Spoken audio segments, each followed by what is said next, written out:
Tangipahoa, Reshaping Attitudes for Community Change, locally known as the TRACC Coalition, was established in 2008 in Tangipahoa Parish, Louisiana. Bridget Bailey, the project director, was one of the founding members of TRACC and has worked diligently over the years to continue streamlining the efforts of the staff and members. Taylor Addison, the community coordinator, started in 2014 after being involved as a Keys Alliance youth leader in high school. Since then, she has been a key figure in TRACC's continuous success. Attending the National Coalition Academy has truly helped us reinvigorate our community coalition and understand the best ways to expand it moving forward to tackle the substance use issues in our community. Attending The National Coalition Academy has been a game changer for me. It's helped me connect the dots and bridge the gaps between just doing busy work and actually implementing coalition work through the Strategic Prevention Framework. Our coalition has been in existence for over a decade, and we have made strides and have had successes, but have gotten away from implementing the SPIF process through the years. Attending this training has gotten us back to basics so we can focus more on making an actual change in our community.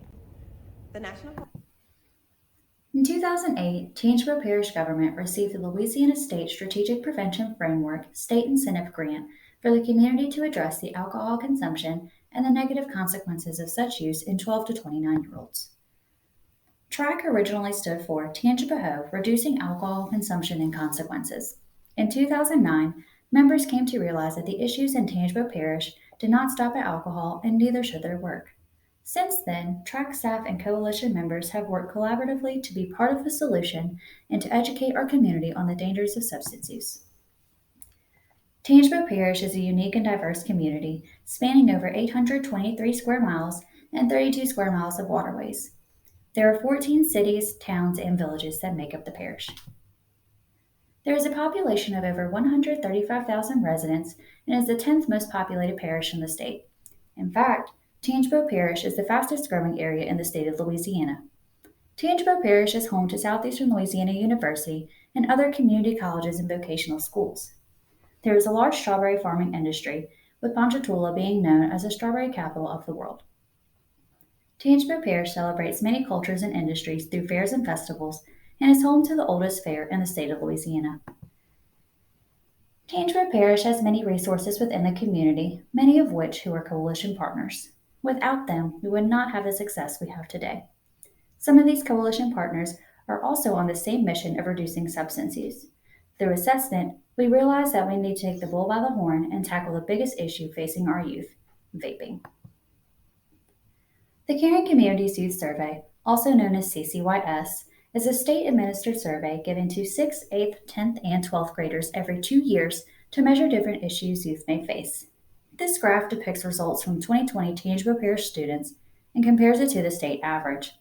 As you can see, lifetime use numbers are either on par or above the state average. The same type of results are depicted here under the past 30-day use graph for our students. So the truth is this: Tangipahoa Parish youth are vaping tobacco. CCYS data historically shows an increase of e-cigarette use by youth. However, there is an information gap with e-cigarette data collection regarding access and use that is needed to determine effective strategies. Because of this, we created our own vaping survey to collect this information. During the first week of the Academy, we revisited the assessment portion of coalition work and established the need to create a logic model that would address e-cigarette use by youth in Tangipahoa Parish. Our data to back this up is the information from the previous CCYS data graphs for 30-day and lifetime use. Over the last 6 years, there has been an increase in e-cigarette use. It was determined that the root causes we need to address would be access to these products by youth and low perception of risk. For availability, local conditions needing to be addressed are retail outlets selling to underage individuals and friends and family providing youth with e-cigarette products. This can be proven by our local survey and local police reports. For perception of risk, local conditions needing to be addressed are youth vaping on school campuses, private residences, and public places. This can be proven by our local survey and data provided by Crime Stoppers tip line and school data. Knowing these root causes and local conditions, this allowed us to create a strategic and action plan. After attending week 2 of the Academy, The knowledge gained allowed us to explore different possibilities of sharing knowledge about these patterns seen within the logic model. One of the key strategies the coalition decided to use was to host a legislative forum for our elected officials and local leaders. Legislative Forum was a major success, with over 40 in attendance, 15 of which were policymakers spanning from school board, parish representatives, state and U.S. senators and representatives, and more. This event strengthened current partnerships and created new ones in the process. This led to the start of creating a vaping class for offenders. Proposed anti-drug effort dedicated to children and young people held a symposium at the arena in Amite, one of those on hand, DA Scott Perilou. And I know what you're going to say. It's a problem, a perennial problem.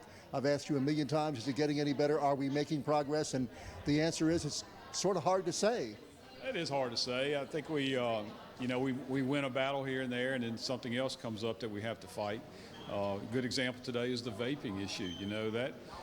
That's something we are, and in the DA's office, we're well aware of that's going on in the schools. We're getting referrals from the schools, from law enforcement resource officers working at the schools of vaping. It's just, what do you do with it after you get it? How do we try to impress upon kids that this vaping is dangerous and can cause not only short-term but long-term harm to your body, and it's a problem. And I think sometimes some of these events like this maybe overstate what happens. In this case, I think as it relates to vaping, it was understated. It is a problem. So you say propose We learned at the Academy how important it is to regularly evaluate what we are doing and to look at our data frequently. This knowledge helps us guide the coalition in identifying which data sets we need to collect and how frequently we need to collect said data. With the evaluation communication plan, we now understand the importance of getting the messages to the right community members regarding how our efforts are creating positive change for their section of the community. During this past year, the coalition has revisited the efforts they feel need to be sustained for us to be change agents in this community. Some of the many ways we continue to be sustainable include many radio interviews, reoccurring community events, engaging our youth, and educating others through trainings. As mentioned before, our coalition was created because of a SPIF-SIG grant, so utilizing data will remain at the forefront of our work. Regarding assessment, we focus on not only including data from both Caring Communities Youth Survey and Louisiana Youth Tobacco Survey, but also from personal perspective of what our Keys Alliance youth leaders report seeing every day among their peers. This past year, we have reflected on re-engaging former coalition members and reaching out to new prospective members that would grow our coalition in ways to benefit our work in the community. After attending the Academy, we realized just how important this is in order to sustain our momentum. Our Keys Alliance youth leaders are a diverse group of students representing 7 different school bodies from public, private, and homeschool. Our adult coalition members are residents of the parish and represent multiple cultures. They serve a wide range of communities within the parish. We have had many successes during the year, including different events and trainings, both old and new. The lessons we have learned include how to tell our story through magazine advertisements, new ways to encourage youth through social media, and learning to plan around different high school events. Our growth, though it may not seem like much, is a great comeback from pandemic-related restrictions. Our proudest figures shown are the number of community participants and new coalition members. So looking at our next steps, our future goals are to implement items in our action plan, including engaging and training retail partners on ID checks and increasing compliance checks in the community. We are also working on the creation of a curriculum to be required intervention for offenders through the local court system. As far as knowledge transfer and moving forward, the Academy reminded us of the importance of assessment and to re-educate the coalition members on how to utilize the SPIF process. The TRACC Coalition wanted to say a big thank you to the Academy for expanding our knowledge base and allowing us the opportunity to collaborate with other coalitions across the United States. With this newfound knowledge, our coalition is ready to continue to tackle the community issues with a new mindset.